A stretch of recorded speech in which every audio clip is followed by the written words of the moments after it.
Sometimes when we finish a project, we realize it's too plain, even boring. At this point, we can either abandon the project, hide it somewhere and pretend it never existed, or we can do something to improve it. One of the things we can do is to add some embroidery to it. My favorite way is cross stitch, and in this video I'll show you how it works.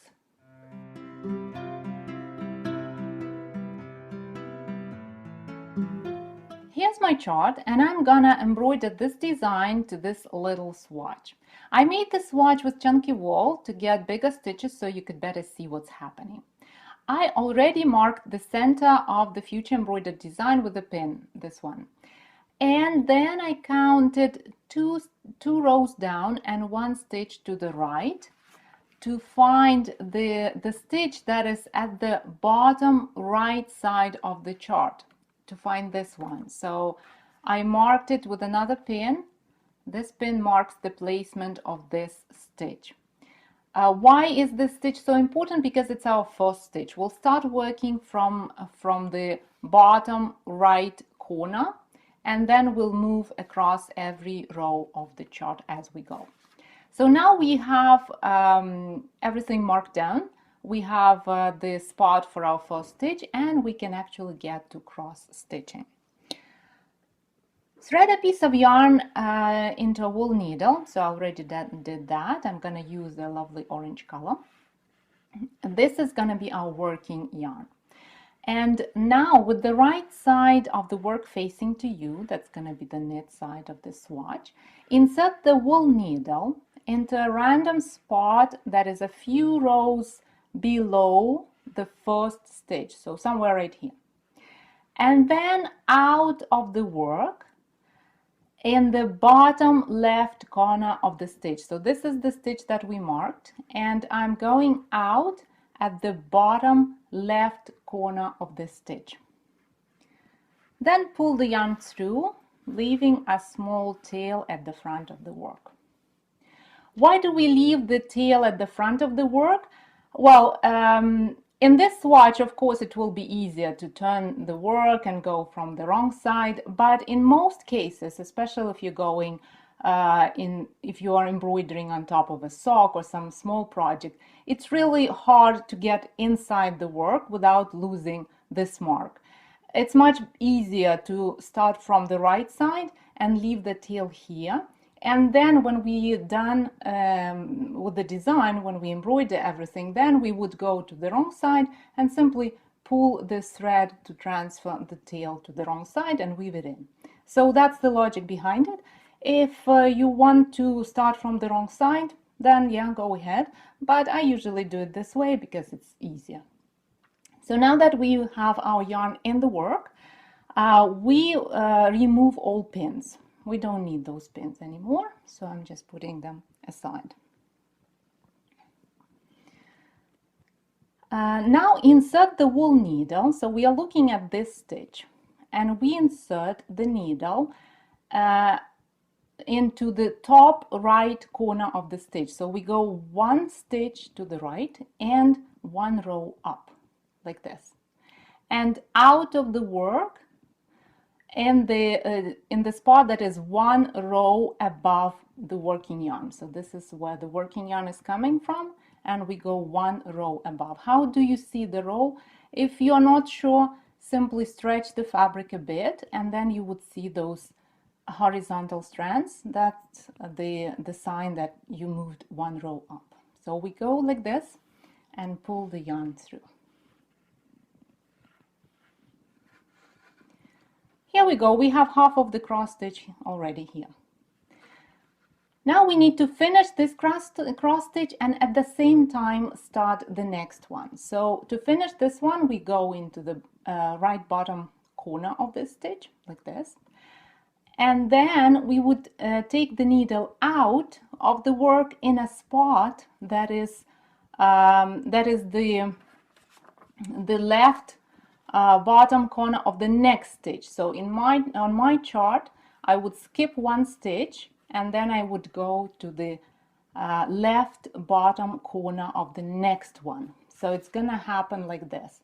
So I skip this stitch, I don't go in there, and then I go into the left bottom corner of the next stitch like this and pull the yarn through. And that's it. And then we repeat these steps. So we go top right corner in, and then top left corner out, pull the yarn through, and we finish off the cross stitch. And now it's time to decide what the next stitch is. So my first row is done, so I'm gonna move to the next row because my first row has just 2 stitches in it. I'm gonna move to the next row, and I won't move to the beginning of the row from the right side because it's gonna leave a long strand across the work. I don't want that. I would start working from this side, and for that I would turn everything upside down. So I'm gonna, well, my chart is symmetrical, so it doesn't make much difference, but if your chart is different, if it's not symmetrical, then you will see the difference. So I'm gonna move everything upside down and then start working again from the right on that stitch. So I'm gonna go again to the left bottom corner of that stitch. That will be somewhere over here, and then make this stitch,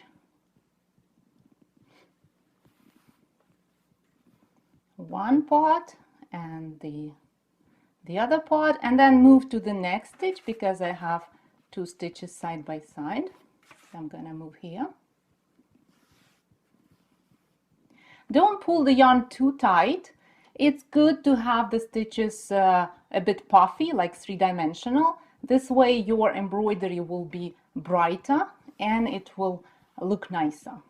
So I'm working on this stitch, and then I look at my chart, and my next stitch will be 1 stitch apart from the previous one. So again, I skip 1 stitch and then I go to the bottom left corner of the next one. And at this point, when we already have a few stitches made, it's easier to see how the stitches are related to each other. So this time I'm not gonna even count stitches. I'm just gonna go 1 row down from this one because I know that this new stitch will be on top of that one.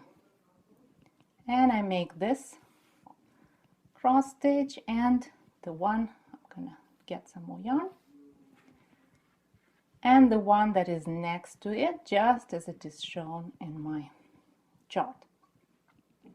If you get lost and you don't know whether you are inserting the needle into the same row, there is an easy trick. Just look on the wrong side and see whether your needle is along the row, the purls, along the row of purls.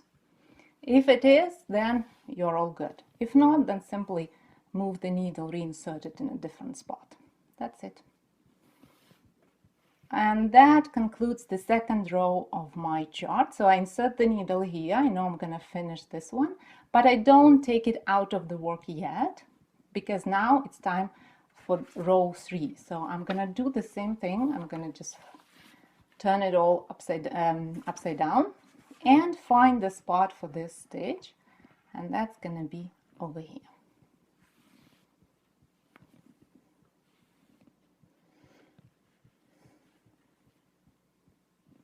Now I make this stitch, and because this row has only 1 stitch in it, I won't even flip my work again.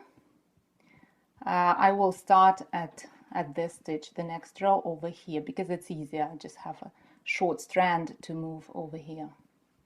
And again, see, I'm not even counting stitches. I'm just looking because I know that this stitch is going to be 1 row up from this one. So I'm just looking at this stitch and skipping 1 row that is right here and going in there.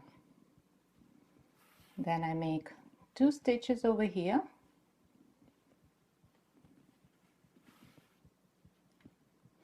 then I'm gonna skip 1 stitch and make 2 stitches on the other side,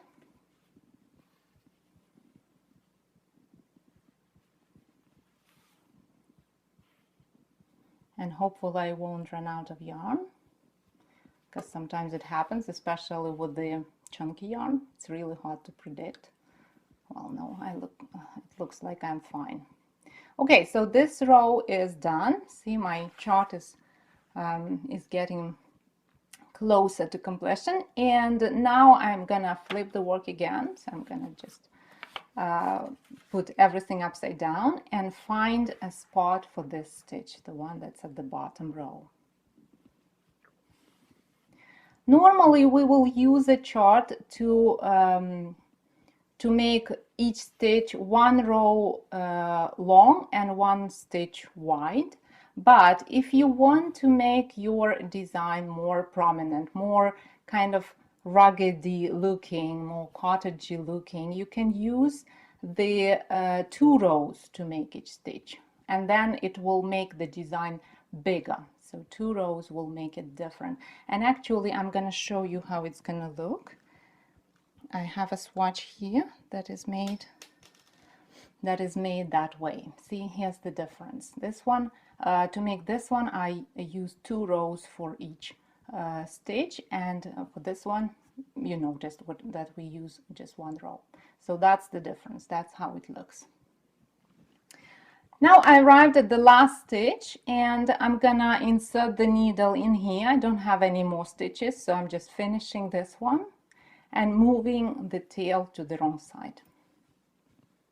That's our design. The last thing we need to do is to weave in ends, and I would usually do it on the within the embroidery, because if you go outside the embroidery, there is a slight chance that when you wear your knit, the yarn, the colorful yarn, will show through, and that's not good. So I usually hide the tail somewhere within the part that was embroidered.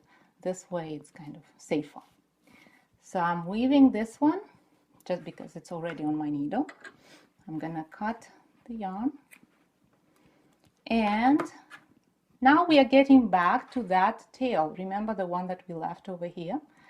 So I pull it out, thread it into a wool needle, and hide it. That's it.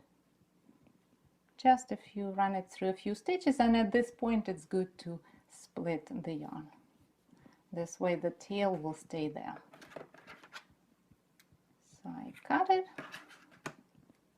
and put the needle aside, and here we go. A lovely design embroidered on a swatch. So we've just added a simple cross stitch design to a swatch, and here's how I use that same design to decorate the top of an otherwise quite dull sock. See, it's not that complicated at all. The link to the step-by-step instructions and the chart is in the description. Thank you for watching this video, and have a wonderful week. I'll see you next Thursday.